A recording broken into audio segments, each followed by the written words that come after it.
ஒரு சாதாரண middle class பையன். அந்த பையன் வந்து பெரிய அளவு எந்த படிப்பு படிக்கல. அதனால இந்த பையனுக்கு என்ன ஆகுது? வேலை வாய்ப்புகள் கிடைக்கல. இந்த காலத்துல படிச்சவங்களுக்கே வேலை இல்லன்னு நம்ம சுத்திக்கிட்டு இருக்கிறோம். பல பேரும் சுத்திக்கிட்டு இருக்கிறாங்க. அன்எம்ப்ளாய்மென்ட் இந்தியால ரொம்ப ரொம்ப அதிகரிச்சுக்கிட்டே இருக்குது. அதுல இந்த பையன் படிக்கவே இல்ல. அதனால இந்த பையனுக்கு வேலை வாய்ப்பு எதுவும் வரல. அதனால இந்த பையன் என்ன பண்றான்? அன்னன்னைக்கு என்னென்ன வேலைகள் கிடைக்குதோ, சின்ன சின்ன வேலைகள் ஒரு 200, 300, 400 சம்பளம் கிடைக்கும்ல. லேபர் வேலைன்னு சொல்லுவாங்கல்ல. அந்த மாரி சின்ன சின்ன வேலைகள் எந்த கிடைக்குதோ, அந்த வேலைகள பார்த்துக்கிட்டு அதுல வரக்கூடிய வருமானத்த வச்சுக்கிட்டு தானும் வாழ்ந்து வராரு. அதுக்கப்புறம் அவங்க குடும்பத்தாரும் இந்த வருமானத்த நம்பி தான் இருக்கிறாங்க. குடும்பத்த பார்த்துக்கிட்டு வராரு. ஒரு நாள் டெய்லி இந்த மாரி வேலை தேடி போவாரு. காலையில ஆனா வேலை தேடி போவாரு. அந்த மாரி ஒரு நாள் என்ன ஆகுதுன்னா, இவரு ஒருத்தர்ட்ட வேலை கேட்டு போறாரு. எப்பவுமே வேலை யார்ட்ட கேட்டு போவாரோ, அந்த நபர்ட்ட தான் இவரு அன்னைக்கும் வேலை கேட்டு போறாரு. போன டைம்ல இன்னைக்கு உனக்கு நல்ல வேலை நான் வாங்கி குடுக்குறேன். வா என் கூட வா அப்படின்னு சொல்லிட்டு அவரும் இவர அழைச்சிட்டு போறாரு. அழைச்சிட்டு போனதுக்கு அப்புறம் இவரோட வாழ்க்கையே தலைகீழா மாறிடுது. யாரோட வாழ்க்கை? இந்த பையனோட வாழ்க்கையே தலைகீழா மாறிடுது. தலைகீழானா நல்ல விதமா மாறல. ரொம்ப மோசமா வாழ்க்கை மாறிடுது. என்ன ஆகுதுன்னு கேட்டீங்கன்னா, இந்த பையனோட விரல்கள அந்த இடத்துக்கு போனதுக்கு அப்புறம் வெட்டி எடுத்துடுறாங்க. கை விரல்கள. அதுக்கப்புறம் இந்த பையனோட கால் விரல்கள வெட்டி எடுத்துடுறாங்க. வெட்டி எடுத்ததுக்கு அப்புறம் இவர வந்து பிச்சை எடுக்கிறதுக்கு தள்ளுறாங்க. ஃபோர்ஸ்ஃபுல்லி பிச்சை எடு நீ. நீ இனிமேல் பிச்சை எடுக்கணும். அந்த பிச்சை எடுக்கிற காசு எங்களுக்கு நீ குடுக்கணும் அப்படின்னு சொல்லி ஒரு மாஃபியா கேங்கு இவரை கடத்திடுறாங்க. இந்த பையனோட சம்பவத்தை பத்தி தான், இந்த பையனோட ஸ்டோரியை பத்தி தான் இன்னைக்கு வீடியோல நம்ம டீடைலா பார்க்க போறோம். அண்ட் ஆஃப் கோர்ஸ் நம்ம எல்லாம் ரோட்ல போயிட்டு இருக்கோம்னு வச்சுக்கோங்களேன். ரோட்ல போகும்போது ஏதாச்சும் ஒரு சிக்னல்ல நிப்பாட்டணும், காரோ வண்டியோ நம்ம நிப்பாட்டணும்னா நம்ம கிட்ட வந்து பல பேர் யாசக கேட்டு வருவாங்க. ஏதாச்சும் தர்மம் பண்ணுங்க, ஏதாச்சும் உதவி செய்யுங்கன்னு சொல்லி யாசக கேட்டு வருவாங்க. அந்த டைம்ல நம்ம என்ன நினைப்போம்? ஏதோ முடியாதவங்கப்பா அப்படின்னு சொல்லிட்டு நம்ம பணம் போடுவோம். ஆனா அதுக்கு பின்னாடி ஒரு மிகப்பெரிய டார்க் வேர்ல்டு, மிகப்பெரிய ஒரு மாஃபியா கேங்கே இயங்கிக்கிட்டு இருக்குதுன்னு சொன்னேன்னா உங்களால நம்ப முடியுமா? ஆமாங்க, உண்மைதான். இத பத்தியும் பிளஸ் அந்த பையனோட கதை பத்தி தான் 2 பத்தி தான் இன்னைக்கு வீடியோல நம்ம டீடைலா பார்க்க போறோம். வாங்க வீடியோக்குள்ள போலாம். அதுக்கு முன்னாடி நீங்க பண்ண வேண்டியது என்னது? நம்ம சேனலை சப்ஸ்கிரைப் பண்ணாதான் இந்த மாதிரி இன்ஃபர்மேட்டிவ் வீடியோஸ் நம்ம சேனல்ல டெய்லி நம்ம அப்லோட் பண்ணிட்டு வரோம். ஒரு நாள் கூட மிஸ் பண்ணாம எவ்ரிடே. இந்த மாதிரி வீடியோஸ் நீங்க மிஸ் பண்ணக்கூடாதுன்னு நினைச்சீங்கன்னா நம்ம சேனலை சப்ஸ்கிரைப் பண்ணிக்கங்க. அப்பதான் உங்களுக்கு நோட்டிஃபிகேஷன்ல நம்ம வீடியோ அப்லோட் பண்ண உடனே நோட்டிஃபிகேஷன் வரும். சரி, சப்ஸ்கிரைப் பண்ணிட்டீங்களா? Hello everyone, this is Yasir. Welcome to Yasir speaks.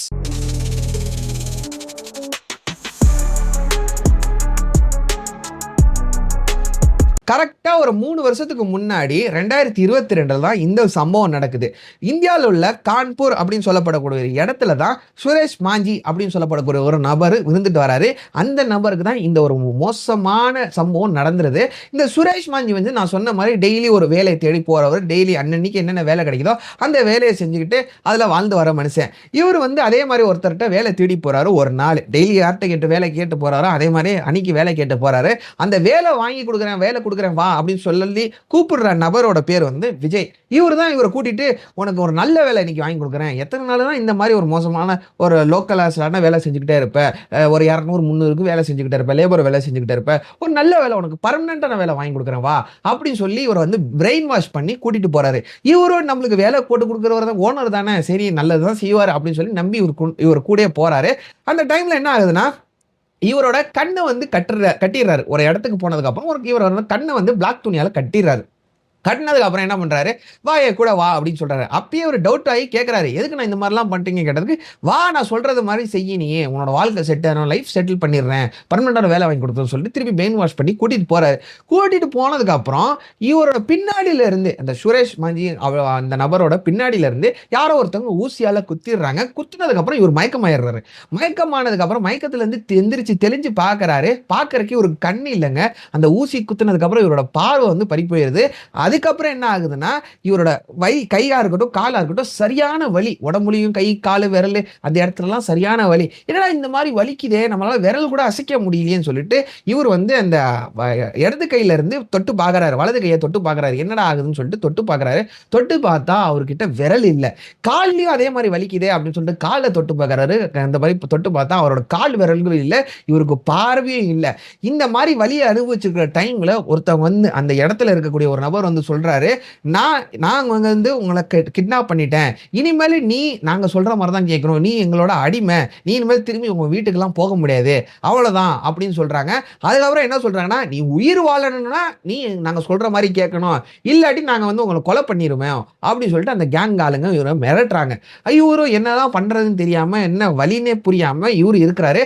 அதுக்கப்புறம் அந்த கை புண்ணா இருக்கட்டும், கால் புண்ணா இருக்கட்டும், அதெல்லாம் ட்ரீட்மெண்ட் குடுத்து, அதெல்லாம் சரிப்படுத்திர்றாங்க. வெளிலலாம் அனுப்பல. இவங்களே ட்ரீட்மெண்ட் குடுத்து புண்ண ஆத்திர்றாங்க. புண்ணெல்லாம் ஆறுனதுக்கப்புறம் இவர வந்து இன்னொரு இடத்துக்கு கடத்தி கொண்டு போறாங்க. அந்த கடத்தி கொண்டு போறோட நபரோட பேரு கூட ராஜ் அப்படின்னு இவரு தான் சொல்லியிருக்கிறாரு. கடத்தி எங்க கொண்டு போறாங்கன்னு கேட்டீங்கன்னா, டெல்லிக்கு கொண்டு போறாங்க. டெல்லிக்கு கொண்டு போனதுக்கப்புறம் யாரோ ஒரு லேடி ஆளுகிட்ட, லேடி கேங் கிட்ட இவங்க வந்து பேசுறதாவும் இவரு சொல்லியிருக்கிறாரு. என்ன பேசுறாங்கன்னா, இந்த நபர வந்து நீங்க வச்சுக்கங்க. இதுக்கு 70,000 நீங்க எனக்கு பணம் குடுக்கணும். அப்படின்னு சொல்லி இவரு அந்த டீலிங் பண்ணியிருக்கிறாங்க. அதுக்கப்புறம் டீலிங் சக்சஸ்ஃபுல்லா ஆனதுக்கப்புறம் 70,000க்கு இவர இங்க வித்திருக்கிறாங்க. அண்ட் ஆஃப் கோர்ஸ் இவரு கடத்தி கொண்டு வந்தார்ல அந்த விஜய் ஓனரு, இவருக்கும் கமிஷன் குடுத்திருக்காங்க. இந்த மாரி ஆளுங்கள கூட்டிட்டு வந்தா இவருக்கும் இந்த மாரி கமிஷனு. அண்ட் ஆஃப் கோர்ஸ் இவங்களும் இந்த மாரி கடத்தி கொண்டு போய் இவங்க வித்துட்டாங்க. அந்த விக்கிறாங்களா அவங்க தான் மிகப்பெரிய பெக்கர் மாஃபியா அப்படின்னு சொல்லப்படக்கூடிய கேங். இவங்க என்ன பண்ணுவாங்கன்னா, இவங்க இந்த மாரி ஆளுங்கள வந்து எடுத்துட்டு, இந்த ஆளுங்கள வந்து டெய்லி அடிச்சு துன்புறுத்துறதும், டெய்லி ஒரு ரொட்டி, 2 சப்பாத்தி இந்த மாரி அளவான ரொம்ப மோசமான சாப்பாட போட்டு, அவங்களோட பாடிய வந்து இப்ப பிச்சை எடுக்கிறவங்கன்னா, யாசகம் கேட்கிறவங்கன்னா ரொம்ப பாடி வந்து பலவீனமா இருக்கணும்ல. அப்பதானே நம்ம பாவம்ன்னு சொல்லிட்டு ஒரு எமோஷனல் அட்டாக் ஆகி நம்ம வந்து பிச்சை போடுவோம். அதனால என்ன பண்றாங்கன்னா, இந்த மாரி அவங்கள மெயின்டெயின் பண்ணிட்டு வராங்க. இந்த மாரி கேங் இந்த மாரி பல ஆளுங்கள கடத்தி கொண்டு வந்து பிச்சை எடுக்க வைக்கிறாங்க. அந்த மாரி ஒரு கேங் கிட்ட தான் இவர போய் வித்துருக்காங்க. சுரேஷ போய் வித்துருக்காங்க. இவங்களும் டெல்லியில ஒரு மெயினான ஸ்ட்ரீட்ல போய் இவர உட்கார வச்சுட்டு, நீ இனிமேல் பிச்சை எடுக்க போற. பிச்சை எடுக்கிற காசு எங்களுக்கு நீ குடுக்கணும். முழு காசு எங்களுக்கு குடுக்கணும். நான் உங்களுக்கு சாப்பாடு குடுப்பேன்னு சொல்லிட்டு, இவர வந்து தினம் சித்திரவதை குடுத்துருக்காங்க. தினம் இவருக்கு ஊசி போட்டுருக்காங்க. அந்த பார்வை வந்து திருப்பி வந்துரக்கூடாதுன்னு சொல்லிட்டு தினம் ட்ரக் குடுத்துருக்காங்க. ஊசி போட்டுருக்காங்க. தினம் அடிச்சிருக்காங்க. அந்த 2 சப்பாத்தி, 1 சப்பாத்தி இந்த மாரி மோசமான சாப்பாட போட்டுருக்காங்க. கொஞ்ச நாள் அடைவுல என்ன ஆகுதுன்னா, இவரோட பாடியா இருக்கட்டும், அந்த இத வந்து தாக்கு பிடிக்க முடியல. அந்த டார்ச்சர்ல இவரால தாக்கு பிடிக்க முடியல. இவர் பாடி ஒத்துழைக்கல. அதுக்கப்புறம் இவர் என்ன சொல்றாரு, என்னால பிச்சை எடுக்க முடியலங்கிறாரு. இவங்கள துன்புறுத்துறாங்க. அதுக்கப்புறம் இவங்களுக்கே புரிஞ்சு போயிருது. இவரால பிச்சை எடுக்க முடியாதுன்னு புரிஞ்சு போயிருது. அதுக்கப்புறம் என்ன பண்றாங்கன்னா, இவர வந்து திருப்பி ரீப்ளேஸ்மென்ட்க்கு கேட்கறாங்க. அந்த வித்தாங்கல கேங், அந்த கேங் கிட்ட ரீப்ளேஸ்மென்ட் கேட்கறாங்களாம். இந்த ஆள வந்து எங்களுக்கு வேற மாத்தி குடுங்க. இந்த ஆள பிச்சை எடுக்க முடியல அப்படின்னு சொல்லிட்டு ரீப்ளேஸ்மென்ட் கேட்டிருக்காங்க. அதுக்கு அந்த ஆளுங்க சரி நான் ரீப்ளேஸ்மென்ட் குடுக்குறேன்னு சொல்லிட்டு இவருக்கு பதிலா இன்னொரு ஆள இவர்கிட்ட குடுத்துட்டு இவர திருப்பி கூட்டிட்டு போயிருக்காங்க. திருப்பி கூட்டிட்டு போயிட்டு வேற கேங் கிட்ட விக்கிறதுக்கு முயற்சி பண்ணியிருக்காங்க. அதுல இந்த இவர வந்து விக்க முடியல. ஏன்னா இவரோட பாடி அந்த மாரி கண்டிஷன்ல இருந்திருக்கு. இவரால பிச்சை எடுக்க முடியல. அதனால இவர் ஒண்ணுத்துக்கு உதவ போறது இல்ல. வேஸ்ட் அப்படின்னு சொல்லிட்டு இவர் என்ன பண்ணிருக்காங்க, கான்பூர்ல ஒரு இடத்துல ஒரு யாரும் இல்லாத இடத்துல மெயின் ரோடு தான். யாரும் இல்லாத இடத்துல வந்து இவர வந்து ரோட்ல போட்டு போயிருக்காங்க. துணி கூட இல்லாம ரோட்ல இவர விசிறி அடிச்சுட்டு போயிருக்காங்க. ஏதோ ஒரு வேஸ்ட் பொருள் மாரி இவர விசிறி அடிச்சு போயிருக்காங்க. அதுக்கப்புறம் அந்த உள்ள ஜனங்களா இருக்கட்டும், சொசைட்டி மக்களா இருக்கட்டும், பப்ளிக்கா இருக்கட்டும், அவங்க எல்லாம் என்ன பண்றாங்கன்னா போலீஸ்ல கம்ப்ளைண்ட் கொடுத்து இவர வந்து போலீஸ்ட்ட ஒப்படைக்கிறாங்க. போலீஸ் ஆளுங்க இவர வந்து ஹாஸ்பிட்டல்ல ஒப்படைக்கிறாங்க. ஒப்படைச்சு ட்ரீட்மெண்ட்லாம் குடுக்குறாங்க. அதுக்கப்புறம் இன்வெஸ்டிகேஷன்லாம் பண்ணதுக்கப்புறம் இவர் வந்து இந்த குடும்பத்தார சார்ந்தவங்க அப்படின்னு இவங்க போலீஸ் ஆளுங்களுக்கு தெரிய வருது. அவங்க குடும்பத்திட்ட ஒப்படைக்கிறாங்க.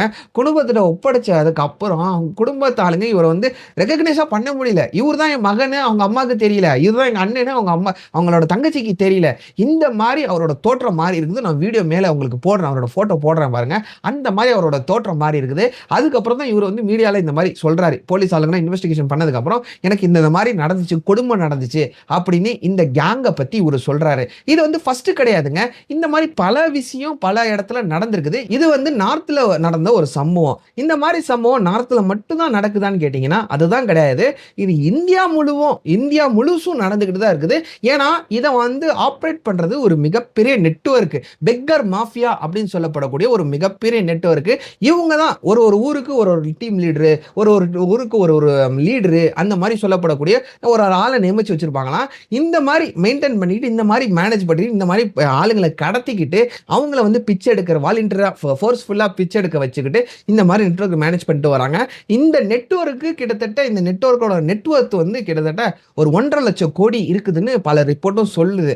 இது வந்து நார்த்ல மட்டும் நடக்கல, சவுத்லயும் நடக்குது. நான் சொன்ன மாரி இந்தியா முழுசும் நடக்குது. இப்ப உதாரணத்துக்கு நான் என்ன சொல்லலாம்னு கேட்டீங்கன்னா, ஆந்திரா, குண்டூர், விஜயவாடாலலாம் கிட்டத்தட்ட ஒரு ரூ. 300 ரூ. 350 7 மாசம் 8 மாசம் குழந்தைங்களெல்லாம் வாடகைக்கு விட்டுருக்காங்க. இந்த மாதிரி குழந்தைங்களை கடத்திட்டு வந்துடுறாங்க. கடத்திட்டு வந்து 7 மாசம் 8 மாசம் குழந்தைங்கள வாடகைக்கு விட்டுறாங்க. ஒரு ஒரு மோசமான ஒரு அம்மா மாதிரி ஒரு சித்தரிச்சு, அந்த வந்து அம்மாவே கிடையாது. அந்த அம்மாவே வந்து கடத்தி தான் கொண்டு வந்திருப்பாங்க. இல்லாட்டி என்ன ஆகும்னு கேட்டீங்கன்னா, இப்போ மோஸ்ட் ப்ராபபிலி இந்த பிச்சை எடுக்கிறாங்களா முடியாதவங்க வந்து அவங்க முடியாத காரணத்தினால தனித்து அந்த கேங்ல சேராம, அந்த கேங்கு கிட்ட ரிப்போர்ட் பண்ணாம தனித்து பிச்சை எடுக்கிறனால ஒரு ஏரியால அது வந்து சாத்தியமே கிடையாதாம். இந்த கேங் ஆளுங்க வந்து அவங்கள மிரட்டி அவங்களுக்கு பல கஷ்டத்தை கொடுப்பாங்களாம், பல துன்பத்துல கொடுப்பாங்களாம். அதனால இவங்க என்ன பண்ணுவாங்கன்னா, இவங்களோட கேங்குக்கே போயிருவாங்களாம். எதனாலன்னா, இந்த கேங் ஆளுங்க வந்து எங்கெங்க பிச்சை எடுக்க முடியும், எங்கெங்க ஃபங்க்ஷன் நடக்குது, எங்கெங்க ஃபெஸ்டிவல் நடக்குதுன்னு சொல்லிட்டு இவங்களுக்கு வந்து இன்டிமேஷன் கொடுப்பாங்களாம். அதனால இவங்களுக்கும் யூஸ்ஃபுல்லா இருக்குது. ஏதோ ஒரு 5, 10 வாச்சும் கிடைக்குமே அப்படின்னு சொல்லிட்டு இவங்க கேங்ல இவங்க போய் சேர்ந்துருவாங்களாம். வாலண்டியரா போய் சேர்ந்துருவாங்களாம். இந்த மாதிரி தான் இந்த நெட்வொர்க் வந்து இயங்கிட்டு இருக்குது அப்படின்னு ரிப்போர்ட் சொல்லுது. அந்த மாதிரி நான் அந்த குழந்தை விஷயம் சொல்லிட்டு இருந்தேன்ல, அந்த விஜயவாடால வந்து 200, 300, 400 அந்த மாதிரி ஆளுங்களை வந்து குழந்தைங்கள வாடகைக்கு விட்டுருப்பாங்களாம். வாடகைக்கு விட்டு அந்த குழந்தைய வந்து இப்போ ரோட்ல வந்து குழந்தைய எடுத்துக்கிட்டு வந்து யாராச்சும் பிச்சை எடுக்க வராங்கன்னா, அவங்க வந்து உண்மையான தாயாவே இருக்க மாட்டாங்களாம் அந்த குழந்தைக்கு. யாரோ வாடகை தாய் ஒரு 300, 400ன்னு சொல்லிட்டு வாடகைக்கு எடுத்துக்கிட்டு வந்து இந்த மாதிரி பிச்சை எடுப்பாங்களாம். இதை வந்து பல பேர் கண்டுபிடிச்சு இந்த ஆந்திராவில் உள்ள இந்த விஜயவாடா, குண்டூர் அந்த மாதிரி இடத்துல ரிப்போர்ட் பண்ணியிருக்காங்க. அதுக்கப்புறம் வந்து 2010ல் ஒரு சம்பவம், இன்னொரு சம்பவம் நடக்குது. என்ன சம்பவம் நடக்குதுன்னா, ஒரு பையன் வந்து ஒரு கை குழந்தைய வச்சுக்கிட்டு ஒரு ரோட்ல பிச்சை எடுத்துக்கிட்டு இருந்திருக்காப்புல. அந்த பையனை வந்து டெய்லி ஒரு அம்மா பார்த்து வந்துகிட்டே இருந்துக்கிறாங்க. பார்த்துட்டு வந்து அந்த பையனுக்கும் அந்த அம்மானால முடிஞ்ச உதவியை அந்த பையனுக்கு செஞ்சுட்டு வந்துட்டு இருந்திருக்காங்க. அந்த மாதிரி டைம்ல என்ன ஆகுதுன்னா, ஒரு நாள் மழை பெஞ்சுக்கிட்டு இருக்குது. ரொம்ப மோசமா மழை பெய்யுது.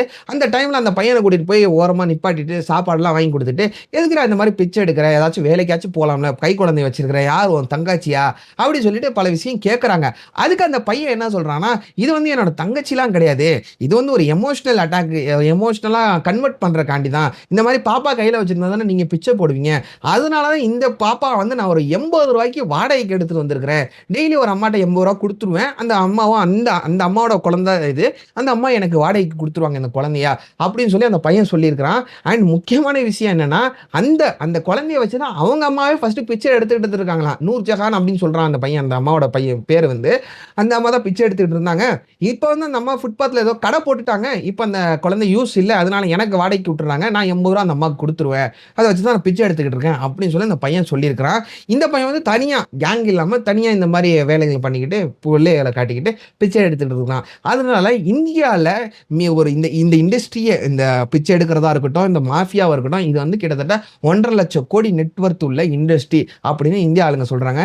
இதை கண்ட்ரோலுக்கு யார் கொண்டு வரணும்னா, நம்ம கவர்மெண்ட் தான் கொண்டு வரணும். கவர்மெண்ட் என்ன செய்யணும்னா, இவங்களெல்லாம் இந்த பிச்சைக்காரங்களெல்லாம் ஒழிச்சு இந்த கேங் எல்லாம் பிடிச்சி இந்த கேங்குக்கு ஒரு முற்றுப்புள்ளி கொடுத்து, அதுக்கப்புறம் இந்த பிச்சை எடுக்கிறவங்க நிஜமாலே யாராச்சும் முடியாத காரணத்துல பிச்சை எடுக்கிறாங்கன்னா அவங்களுக்கு ஏதாச்சும் ஒரு உதவி செஞ்சு கவர்மெண்ட் தான் இதுக்கு வந்து ஒரு சொல்யூஷன் கொண்டு வரணும். அப்போதான் இந்த மாதிரி சுரேஷ் மாஞ்சி மாதிரி இந்த அப்பாவிகள்லாம் தாக்கப்பட மாட்டாங்க. அந்த சுரேஷ் மாஞ்சி என்ன சொல்லியிருக்கிறாங்கன்னா, என்ன மாதிரி பல பேர் அந்த கேங்ல மாட்டிக்கிட்டு இருக்கிறாங்க, என்ன போல பல பேர் வந்து கேங்ல சீரழிஞ்சுக்கிட்டு இருக்கிறாங்க, அவங்க எல்லாத்தையும் இதை செஞ்சு காப்பாத்துங்க அப்படின்னு சொல்லிட்டு ஒரு ரிக்வஸ்டா மீடியாட்ட வச்சிருக்காரு. இதுதான் நான் பார்த்தேன், இதை உங்கள்கிட்ட நான் ஷேர் பண்ணணும்னு தோணுச்சு, அதான் ஷேர் பண்ணேன். அதுக்கு தான் இந்த வீடியோவும் மேக் பண்ணேன். இன்னைக்கு வீடியோ அவ்வளோதான். நாளைக்கு இன்னொரு வீடியோவில் பார்க்கலாம். Till then, take care. Bye.